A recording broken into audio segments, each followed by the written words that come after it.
Hey folks, Matt from artoftheimage.com. I was just reading some new rumors, some updated specs about the Canon 7D Mark III. A lot of people are waiting for this camera. We have Canon Rumors has said now that the updated specs that they're hearing is a 30 megapixel sensor. Now this is interesting because I've been saying, I think back on my original 7D Mark III wish list and the 90D wish list, that I wanted to see a bump in sensor resolution. 24 megapixels has been good. However, I do believe we have the tech to make a very decent APS-C 30 megapixel sensor. And 30 megapixels I think would be a sweet spot, considering what we have in the 5D4 and in the higher cameras. So they wouldn't feel really threatened putting a 30 megapixel sensor into a 7D Mark III, and yet they would be giving us a not insignificant, it's not a huge boost, but a not insignificant increase, 30 from 24. And as long as the technology's there to give us the same image quality that we had with the 24 megapixel sensor, I'd be all on board for a 30 megapixel sensor. Now, for those of you that are saying, whoa, I would rather have better dynamic range, better high ISO, hang on, because what we could still have here is the 30 megapixel sensor, but then when we have the smaller RAW settings, so you've got, I think it's SRAW and MRAW, so small RAW, medium RAW, you could have the camera so that shooting in, say, half that resolution at 15 megapixels would essentially give you a very good high ISO camera and improve the dynamic range if they did the right thing with how they're downsampling and pixel binning and whatnot, all the tech terms for how they're basically shrinking or taking the full information and making it into a smaller file. It could be done very well and give us a very good performing high, it could be the best performing crop sensor on the market for high ISO and dynamic range if they did this well. So in other words, they could give us the best of both worlds. 30 megapixel sensor, but it could have a smaller RAW setting that takes it down to, say, 15 or even 18,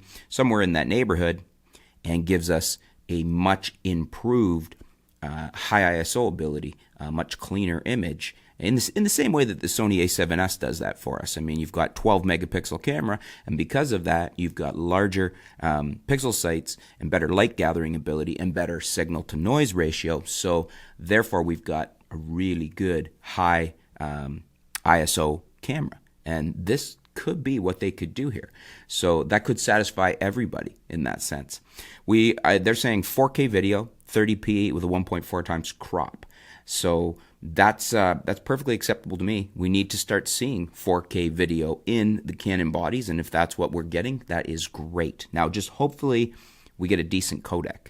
I'm hoping we at least get like an MP4 codec. I don't want to see the same setup that's in the 5D4, which has been clunky and problematic, an older codec, an older means of recording, basically. What will be really nice to see is if they supported H.265 files. A bump up from H.264 gives us better compression and basically the same quality, so it's a more advanced file. That would be really interesting because, Adobe Premiere Pro has been supporting that for a while. I think a lot of the other players now are supporting that, and I believe, actually, yes, I have uploaded some H.265 files to YouTube, so YouTube is now accepting that and supporting it, which is great because you're working with smaller file sizes. Now, I'm not saying to only have 265. We're going to want the 264 availability and the less compressed options there because, of course, for those that want to do some heavy editing, perhaps 265 might not be the best. However, I've always not had a problem editing in H.264 in the MP4 files.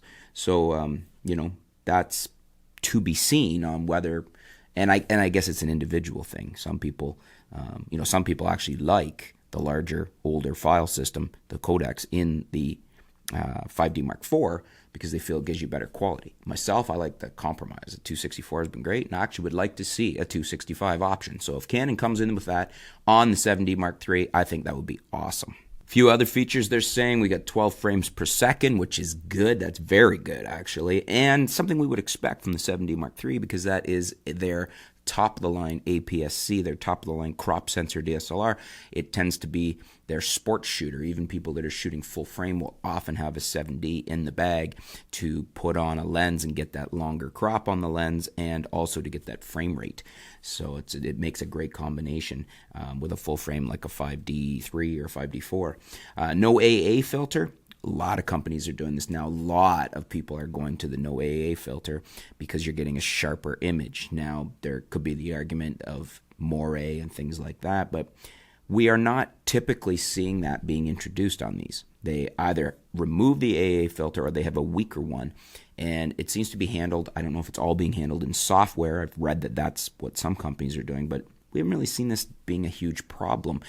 Hence why when Nikon originally had the D800 and the D800E, which were the predecessors to the D810, you could buy both. And then they realized the 800E was what was selling the best. They weren't having problems with moire, so they basically made the 810 a camera without an AA filter. I believe that's also what happened, or what is going to happen with the 5DS and the 5DSR, is we're going to see those two amalgamated because, again, Canon's realized, like Nikon did, that you don't need to offer both because it was working just fine without the AA filter, and that's what most people wanted because it was a very much sharper image, which is, big advantage. What else do we have here? 1DX Mark II focusing. So that'll be huge because that's the flagship focusing system, and we'll get that in a new 7D. So a lot of people are really going to like that, especially, this camera being aimed at fast-moving subjects. That's typically who's buying this. If you're shooting birds, if you're shooting wildlife, if you're shooting sports, having the better focusing system will be a welcome addition. Tilting touchscreen, that's great. I would rather see the full vari-angle LCD that we have on the 80D. I would rather see that come to the 7D Mark III. It's more versatile, it works better, and it gives you more options in shooting. Some people argue that it's more easy to damage. I don't really see that as a problem. You just need to be aware of it, and on the 7D Mark III series, you could build the hinge better if you want. But I haven't really heard lots of people saying, "Oh, I busted the screen off of my Canon 80D because it swings out." I've never had that happen on any of the cameras. I mean, there's a lot of Nikons that have that now. The Panasonics I'm shooting right now with the G85, I've never had a problem with the screen being damaged or broken or anything. Quite the contrary. I actually do not like having a camera that does not have a full swing out movable, as Nikon calls it, a vari-angle LCD. CF fast and SD cards. This, to me, I don't know why they're doing this. I think I don't like these formats. I like the SD formats. The SD, you can get some very, very fast SD cards now. I don't see why you would need a CFast in a 7D Mark III. The fast SD cards now are the U3s, version 2, I guess it is. I've got some very, very fast SD cards. There's some very fast ones on the market. There's just a new ultra fast A data that's like 290 megs a second. That's supposed to be the best value. I'll put a link below. I just saw a piece on that. But again, you can get plenty fast SD cards. I really don't see the need for the CFast, and I'd rather have 2 SD slots than one of each. I'd rather not have to deal with 2 separate cards. I'd rather have 2 SDs and just use my SDs. They're cheaper too. The CFasts are incredibly expensive for what they are in comparison to the fast SDs. Built-in Wi-Fi, we would expect that, and they're saying the price is going to be around $2,000, which is typically where this camera has sat at in all the iterations of it. So it looks very good. I'm very excited about this. What do you guys think about it? I'm really pleased to see that it looks like Canon's finally coming around and getting the 4K video into things. As you know, I think that should be in all cameras nowadays. So I want to see Canon competitive. I want to see them strong and competitive, and they need to have 4K in there. Just even if you're not using it, it needs to be in there. So I said it before. It's like you could have 2 competing cars, and if one doesn't have air conditioning, even if you didn't want air, it's going to affect your resale value, and it's just not a competitive product. So the 4K video needs to be in there. The 30 megapixel sensor, I'm very excited about. I've been talking about this for a bit, that I'd like to see the next generation of sensors. We've been at 24 for a while now, and I think while I'm not a be-all and the end-all as far as resolution, I've seen enough resolution gains from shooting the D810 that I'd love to see a 30 megapixel APS-C sensor that's performing as well as the 24s that we're used to, which I think technology now. The 24 has been out for long enough. We should be easily able to accomplish that. So, looks really good. Let me know what you guys have to say. Comments below. What do you think of the 30 megapixel sensor? Bear in mind, I also said we could have the easy option for those of you that want a better performing sensor and lower megapixels. Well, if we could just shoot in a SRAW or MRAW, smaller RAW file, and get the advantage of a downsized file, which gives us a cleaner file. Similar to what we're doing in, say, the D850, where you can shrink the file and get an extremely clean file. I mean, all reports are saying it's as good as the D5 when you do that. So let me know what you think of the rest of the specs. Let's discuss it. Are you excited about the 7D Mark III? Is it a camera you're looking to get? Let me know in the comments below. Thanks for tuning in, folks. Stay tuned. We'll be back soon here at artoftheimage.com.